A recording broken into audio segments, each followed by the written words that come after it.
Use करना। देखिए इसका पहला काम क्या है, 100% मिक्सिंग। ठीक है, अब देखिए किसान पंप लेता है, पानी डालता है, उसके अंदर दवाई डालता है, केमिकल। ठीक है, पंप को हिलाता है, पीठ के ऊपर रखता है। जैसे ही पंप पीठ पे जाता है वैसे ही पूरा जो केमिकल है ऊपर आ जाता है। नीचे क्या रह जाता है? पानी। नोजल कहाँ रहता है? नीचे। अब किसान का खेत है, उसने यहाँ से इस्तेमाल करा, 60% पहले क्या गिरा? पानी। 40% केमिकल। अब यहाँ 60% पानी गिरा, इसलिए कीड़े मरे क्या? नहीं मरे, और यहाँ के कीड़े मर गए। अब किसान क्या करेगा? दुकान वाले के पास जाएगा, बोला इतना जो खेत है उसमें कीड़े मरे नहीं। तो दुकानदार क्या बोलता है? आजकल की कंपनी भंगार है, ये बहुत भारी आया है। क्या बोलता है? ये बहुत भारी दवाई आई है। भारी मतलब क्या? इसके अंदर उसको 10% मिलता था, इसमें उसको 20% मिलता है, इसलिए क्या हो गई वो भारी। उसने किसान ने सेम प्रोसेस किया। ठीक है, फिर पंप रखा, फिर स्प्रे मारा, 60% पानी गिरा, 40% दवाई गिरा। अब 60% पानी गिरा मतलब 2 स्प्रे करने के बाद कीड़े मरे की नहीं मरे? तो जो कीड़े थे उन्होंने फसल खत्म कर दी। अब यहाँ पे पहले स्प्रे में कीड़े मर गए, तो बिना कीड़ों के उसने केमिकल मारा, तो उस केमिकल की वजह से फसल जल गई। अब क्या हो गया? फसल पूरी खराब हो गई।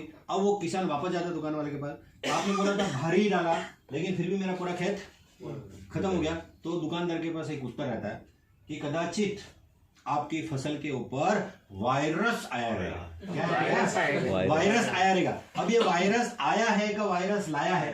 वायरस लाया है। अगर आप इसके अंदर बायो 95 यूज करते तो पहले ही स्प्रे में काम हो जाता है।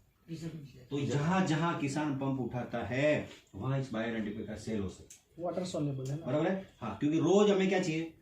पैसा। इसको कभी भी दे सकते कि नहीं दे सकते? दूसरा क्या ये करेगा? स्टिकर, मतलब छोटी छोटी बूंदे होती है, तो बड़ी बूंद बन के नीचे गिर जाती है। किसान की दवाई खराब हो गई, जमीन में मित्र कीड़े जो घटक थे वो खत्म हो गए। दूसरा क्या करेगा? स्प्रेडर। हम ऊपर स्प्रे करते हैं, कीड़े कहाँ रहते हैं? नीचे। बराबर है। अपना प्रोडक्ट क्या करेगा? ये 30 सेकंड के अंदर ऑब्जॉर्व करेगा दवाई, तो नीचे वाले कीड़े को मारने का काम करेगा। दूसरा, अगर आपने पत्ते से आर पार हो जाएगा सर? आर पार हो जाएगा, नीचे तक। बराबर है। दूसरा क्या करेगा? आपने अगर बारिश में इस्तेमाल करा कोई दवाई, कितने समय में? 30 सेकंड 30 सेकंड के अंदर ये ऑब्जॉर्व किया जाता है। दूसरा क्या करेगा? नीचे अगर बात करते हैं तो आपने बारिश में प्रोडक्ट को यूज किया, तो आपने स्प्रे किया और पीछे से बारिश आ गई तो दवाई खत्म हो जाएगी। ये क्या करेगा? ऑब्जर्व करेगा 30 सेकंड के अंदर, तो आपको तकलीफ नहीं, दवाई नुकसान नहीं हुई। इसमें सर एक क्वेश्चन पूछना चाह रहा था। जो भी अपनी फसल होती है उसके जो पत्ती होती है उसके ऊपर एक बारीक फिल्म होती है। हाँ। पत्ती के ऊपर, तो उसके अंदर से ऑब्जर्व हो जाता है। हाँ बिल्कुल, हो जाता है। और 30 सेकंड के अंदर ये ऑब्जर्व हो जाता है। आप कभी भी करके देखना। और अभी पुणे में कितने लोग तो नहीं थे आप में से कोई? हाँ, अभी हमने दिखाया ना, अभी हेड ऑफिस नहीं, अभी हमारा MCM हुआ था, हमने उसके ऊपर दिखाया था, पुट्ठे के ऊपर, है ना, कैसे स्प्रेड होता है। आप उसका प्रयोग कर सकते हैं। दूसरा क्या करेगा? ये सूर्य की हानिकारक किरणें, मतलब यूवी जो किरणें हैं उसको परिवर्तन करेगा। दूसरा क्या लिखा है? फसल को अंदर से ठंडा रखेगा। इस प्रोडक्ट के अंदर नीम का सुपर क्रिटिकल एक्सट्रैक्ट अर्क यूज किया गया। जो नीम के पेड़ होते हैं हम घर के सामने लगाते हैं, गांव में लगाते हैं, क्योंकि नीम की जो छाया होती है वो सबसे ठंडी छाया होती है। इसके अंदर अर्क यूज किया है, जिसकी वजह से फसल को अंदर से ठंडा रखेगा, फसल की रोग प्रतिकारक शक्ति को बढ़ाएगा। सारे जो पेड़ है वो बीमार होते हैं, लेकिन नीम का पेड़ कभी बीमार नहीं होता, क्योंकि उसकी अंदर इंटरनल जो है वो उसके अंदर रोग प्रतिकारक शक्ति होती है। तो जो उसके अंदर यूरिक अर्क यूज किया गया, जिसकी वजह से हमारी फसल कम बीमार पड़ेगी। पानी का pH बैलेंस करेगा, पानी कहीं हल्का और भारी होता है, बैलेंस करेगा। दूसरा, मिट्टी को मुलायम करेगा। ये प्रोडक्ट आप यूज करोगे ऊपर, ये शिराओं के द्वारा ये जमीन में नीचे जाता है और जमीन को मल्चिंग करता है, पोची बनाता है। ऐसे कुछ होता है। आप 2 लोटा ले लीजिए, 1 लोटा सादा पानी, 1 लोटा बायोमिश्रित पानी लीजिए, जमीन में डालिए, 10 मिनट के बाद लकड़ी लेके जाइए, दोनों में डालिए। जहां बायो 95 यूज किया है जमीन में इमीडिएट नीचे चला जाएगा। ओके, ये प्रयोग है खेत में करना, रोड पे मत करना। क्लियर है? प्रोडक्ट एक ही है लेकिन काम आने के। क्लियर है? नहीं तो आप यहाँ पे आओगे, आप क्या करोगे? अंडर मिक्सिंग करेगा, स्टिकर करेगा, स्प्रेडर करेगा, ये हो गया रट्टा मारना।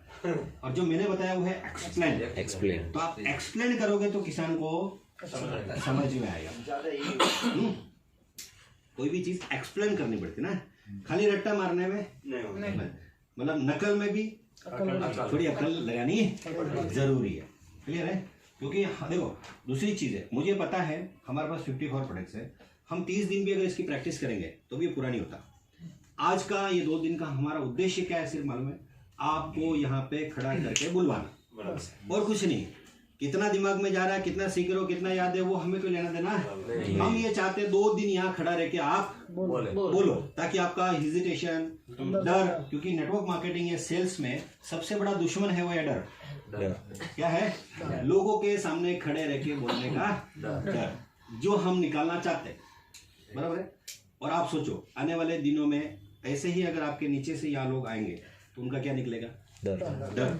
हम निकालेंगे ना डर। और अगर आप सोचो कि साल के अंदर अगर आपके नीचे जैसे 15-20 लीडर तैयार हो गए तो कितना पैसा आएगा? बहुत सारा आएगा ना। इसलिए 2 दिन सीरियसली आपको सीखना है, नहीं तो आप ऐसा नहीं बोल सकते मैं नहीं सीखूंगा तू सीख। सही कि नहीं? ऐसा नहीं, पहले खुद सीखना पड़ता है। क्लियर है? अगर मैं मेरी टीम की बात बताऊं तो मैं मेरी टीम में एक भी नए गेस्ट से मिलता नहीं। मेरा काम क्या है? खाली लोगों को ट्रेन करना और उनको मार्केट में भेजना ताकि बिजनेस आए। क्लियर है? ओके, एक्सप्लेन करिए। Thank you.